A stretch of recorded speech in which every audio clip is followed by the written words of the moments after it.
Jésus, ayant aimé les siens qui étaient dans le monde, les aima jusqu'à la fin. Cette parole, ce don de l'amour du Christ, c'est principalement dans la messe qu'il s'accomplit. C'est dans l'offrande que Jésus fait de son corps et de son sang à Dieu son Père qu'il nous montre son amour. Quel est exactement cet amour? Quel fruit peut-il porter dans notre vie? C'est ce que nous allons voir maintenant. Tout d'abord donc, quel est cet amour qui nous est montré dans la messe? Eh bien, la messe est l'actualisation du sacrifice de la croix, comme le rappelle tout l'enseignement de l'Église. À la Cène, qui est la première messe de l'histoire, le Christ anticipe son sacrifice à venir, qui aura lieu demain. Tel est le sens de la double consécration du pain et du vin. Ceci est mon corps, ceci est mon sang. Quand est-ce qu'on voit un corps séparé de son sang? On le voit seulement lorsqu'un corps est mort. En consacrant donc son corps, puis son sang, Jésus symbolise et manifeste par là son sacrifice à venir, sa mort qui arrivera lors du vendredi saint. Et à la messe, le fruit de ce sacrifice nous est appliqué.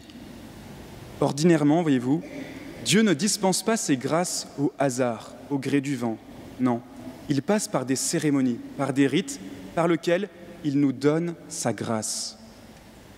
Par la messe, les trésors du ciel se déversent dans notre âme à la mesure de notre amour et de notre contrition.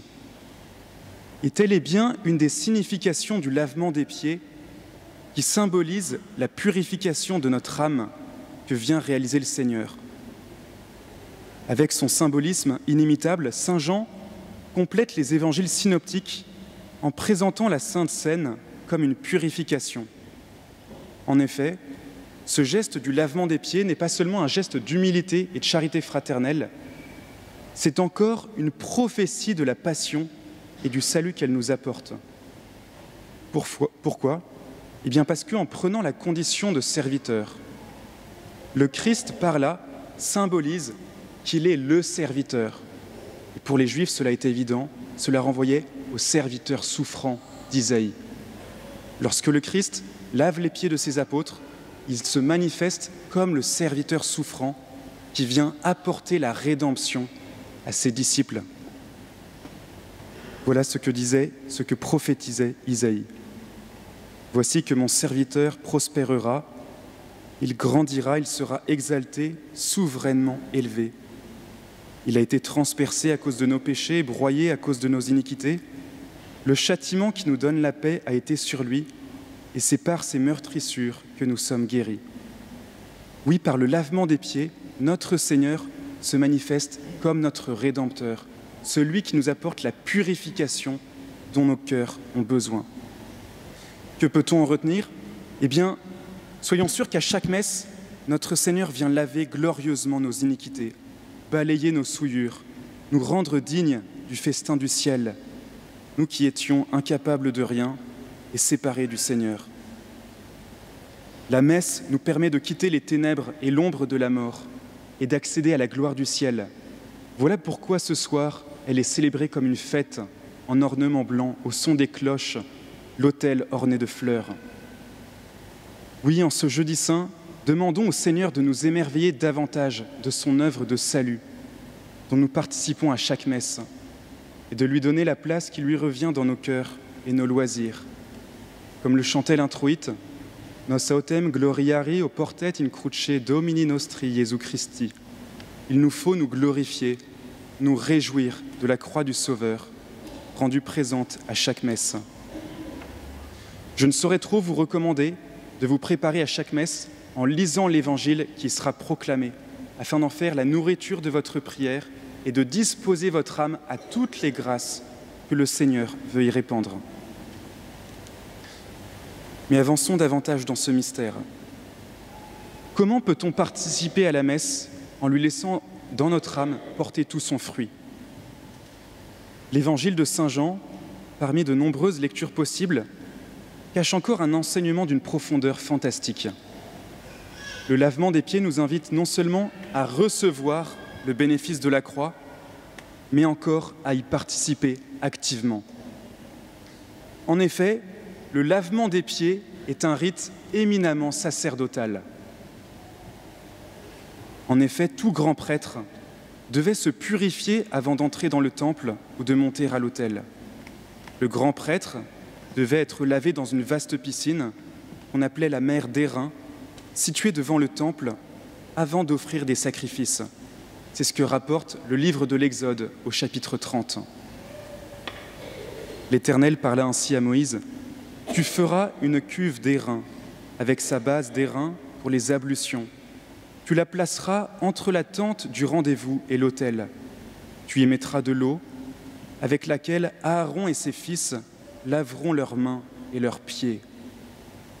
Lorsqu'ils entreront dans la tente du rendez-vous, ils se laveront avec cette eau, afin qu'ils ne meurent point.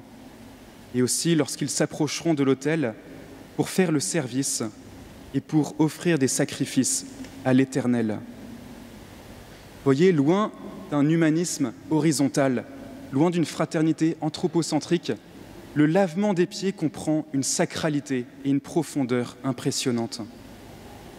Ainsi, au soir de la Sainte Seine, avant d'entrer dans la grande liturgie pascale, le lavement des pieds symbolise la consécration de Saint Pierre et des apôtres comme grands prêtres de la Nouvelle Alliance. Cette signification est encore appuyée par la parole de notre Seigneur devant le refus de Saint Pierre : « Si je ne te lave pas, tu n'auras point de part avec moi. » Par là, notre Seigneur renvoyait à l'état des prêtres dans l'Ancienne Alliance, des Lévites qui n'avaient pas de terre en partage en Israël, mais qui dépendaient seulement du culte pour vivre et assurer leur subsistance. « La part qui me revient fait mes délices, j'ai même le plus bel héritage », dit encore le psaume 15.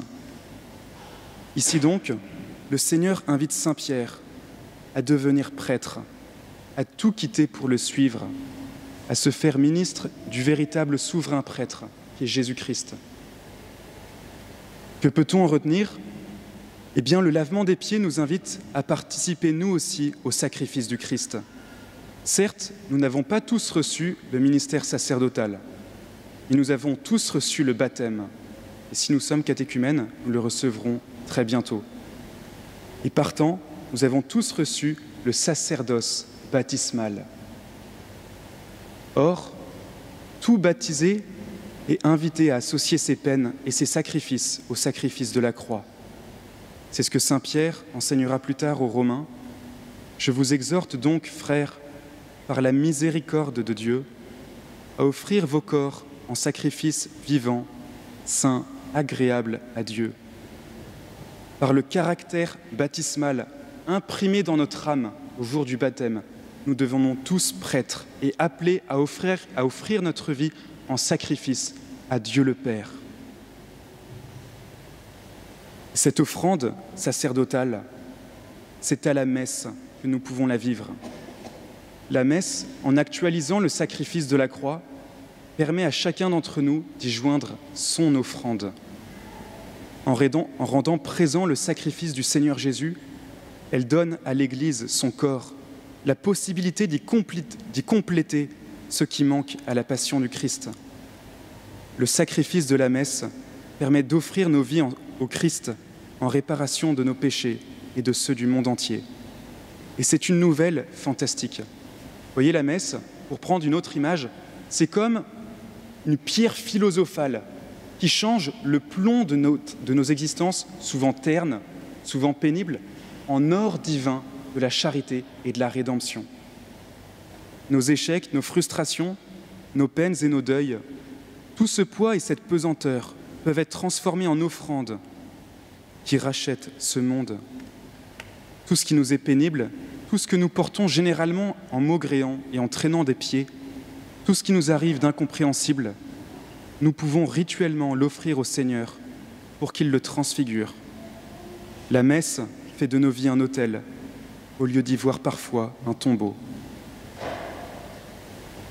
Ainsi, dans ce lavement des pieds auquel nous allons assister, rappelons-nous le grand amour dont le Christ nous a aimés, lui qui s'est abaissé jusqu'à la mort de la croix pour nous.